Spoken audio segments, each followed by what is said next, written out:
Something spoiled. Spoiled Jedi.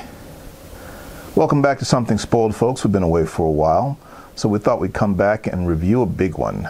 Star Wars: The Last Jedi. This one is directed by Rian Johnson, who you might remember from Looper, and before that, Brick. With The Last Jedi, he brings us a film definitely worthy of the franchise. But let's talk about the movie. Visually, it's stunning. It's everything that you would expect from a Star Wars movie. The battles are fantastic. Right off the bat, the film opens up with a fantastic opening space battle led by Poe Dameron, who takes on a First Order dreadnought by personally disarming all of its batteries, and then calls in a bombing strike, which unfortunately goes very, very badly for the Resistance because the entire bombing wing is lost. And that's very much the tone for The Last Jedi. It is, after all, the second act of what we know is going to be the third trilogy, so it is supposed to be dark, and there is plenty of loss. But once again, in that aspect, Rian Johnson creates the film that The Last Jedi is meant to be. Aside from the excellent visuals, John Williams' score has to be commented on. The score for The Last Jedi is fantastic. The acting is very good. There are some roles here that are overcast.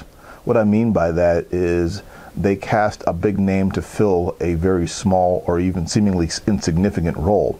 But all of the actors are hitting. Pretty much everyone does an outstanding job. There are no real exceptions. No one's bad. There's some people who are good or they're okay, but no one does a bad job. But there are some standout performances. First of all, I want to mention Carrie Fisher. This will be the last time, of course, that we see her on screen, and she brings a strength and a quieter strength and gravitas to General Leia Organa that we, obviously haven't seen before because she's much older and the character is much more mature, and we do see that, and she doesn't have to work hard to sell it.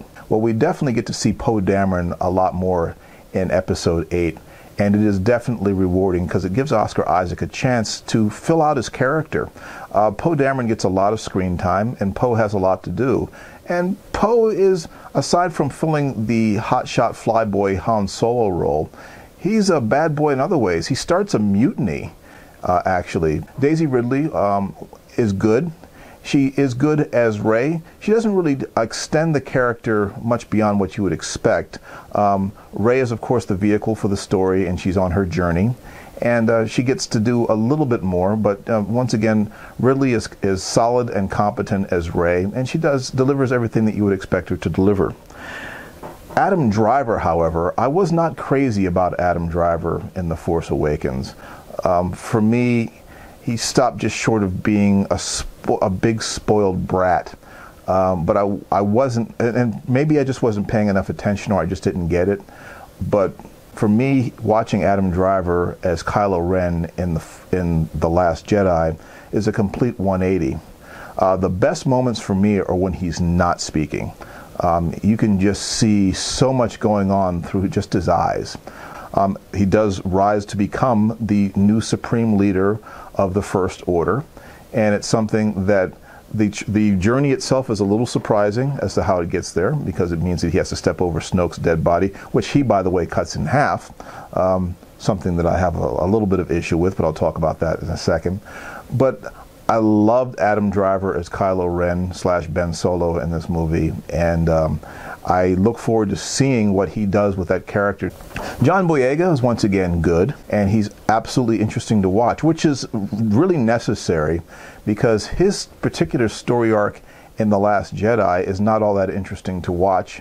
And thank goodness he has some presence on screen, and he has a magnetism and a charm that you want to watch. Laura Dern is an example of one of those people who I said was overcast.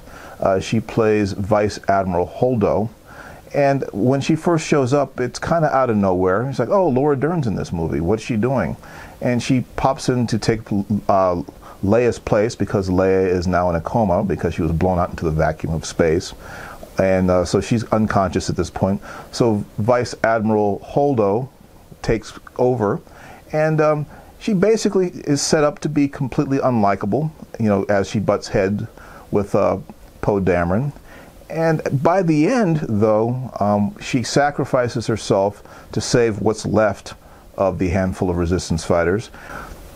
But, you know, once again, you get somebody like Laura Dern to make that character watchable. But, you know, just kind of an example of somebody who was overcast. You didn't need her, but it was nice to see her working again.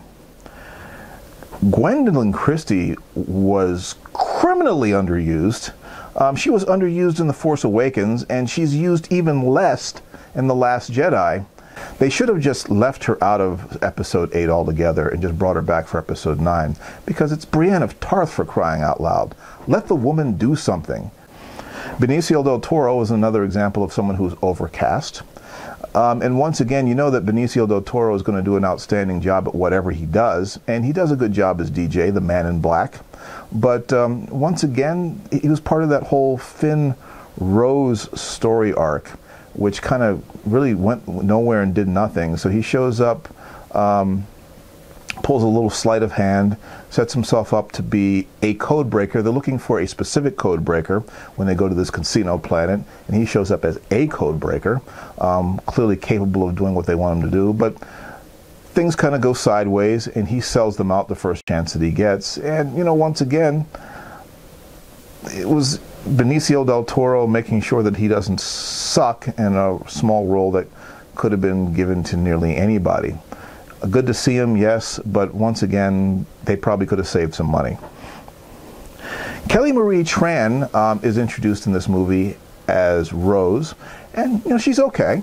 You know, she's running around in that whole, what I consider to be a wasted story arc subplot for The Last Jedi. So she really didn't have that many opportunities to impress me.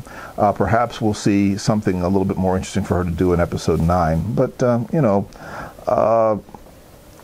probably could have waited to introduce that character till she had something a little bit more interesting to do.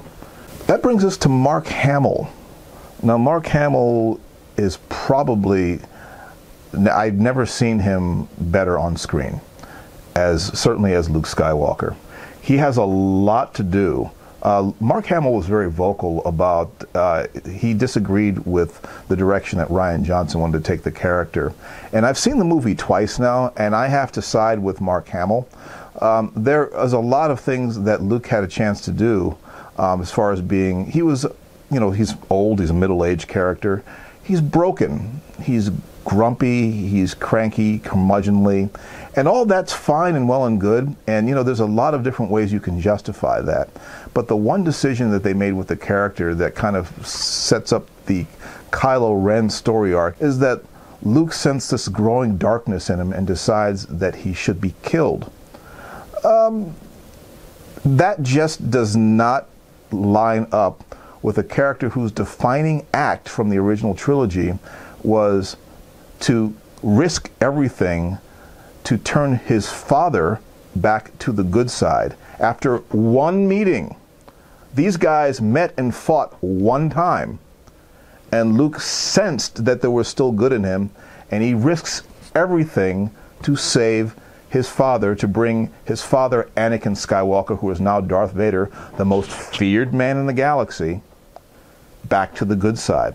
For that same character, even though it's some years later, to take on a student who happens to be the child of his sister and presumably best friend, so he would have known Ben Solo all of his life, and he decides to kill him in his sleep. Okay, so he didn't go through with it. He thought about it, but he thought about it enough to get out his lightsaber, and he's over his bed, and he turns it on, and at the last second he's like, you know, I'm not going to, this is bad.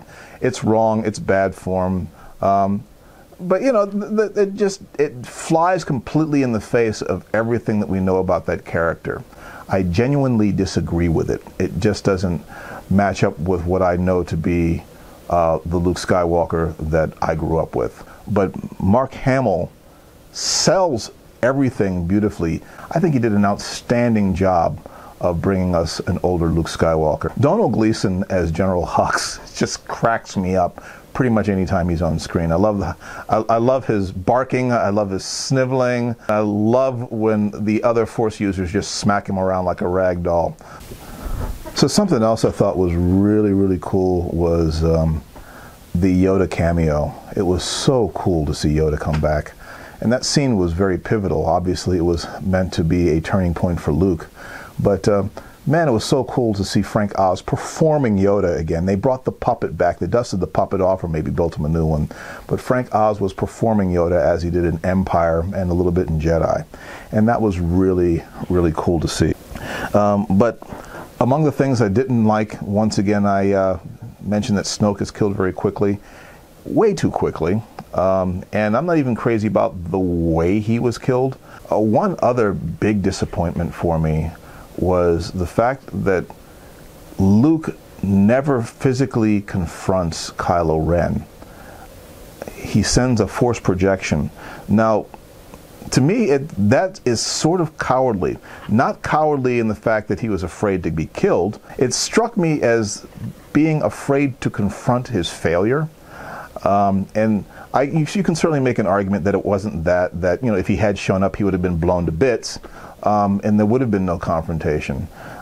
But, you know, once again, with him not actually showing up in the flesh, it feels like such a cheat. You know, the fact that it requires an amount of force energy that eventually he just becomes one with the force thereafter. So he's not cowardly in the sense that he was afraid for his own life. But the one thing that made him leave the galaxy behind and isolate himself and become a hermit and close himself off from the Force was his failure. And to me, he still never confronts it. And, you know, so me personally, it just feels like a bit of a, it feels like a cheat. And, you know, once again, the hero never becomes a hero again. Yet, he does do this to help what's left of the Resistance escape. So it's a great diversionary tactic. It looks very cool. I think that the sequence was very well done. I didn't catch Luke not leaving red footprints. I caught the fact that he had the wrong lightsaber. That lightsaber had been destroyed earlier, and he was wielding it, not his green lightsaber as he should have had, which is what Ben Solo would have remembered him wielding. Everyone would have remembered him having the green lightsaber, but he's wielding the blue one. So there was a clear indication there that something was off. I somehow didn't catch the red footsteps until it was mentioned.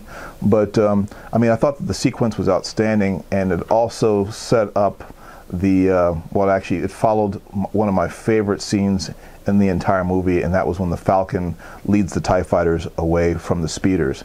And I kind of feel like my biggest problem with the Last Jedi as opposed to The Force Awakens is they are definitely, while both Star Wars movies, they both take place in the same universe, they definitely feel like two different stories told by two different directors. And that's kind of where I'm left with The Last Jedi. I love The Last Jedi for what it is. I think it is an outstanding Star Wars movie. Is it number 2 behind The Empire Strikes Back? I don't know. I do think that it is very well done, and I think aside from a few missteps, the only thing that I really find unforgivable is the wayward story arc with Finn and Rose, which seems to go nowhere and do nothing, and the decision to have Luke think about killing Ben Solo in his sleep. Those are the two things that I can't get past. Everything else make it a rather enjoyable movie. For this one, however, with the two things that I can't get past, I'm going to be giving this one a 3.5. But that's my opinion. What is yours? Definitely want to know what you think. Please leave your comments below if you would, and if you want to see more content here, click that subscribe button, and you too can get spoiled. I'll talk to you folks again real soon. Take care.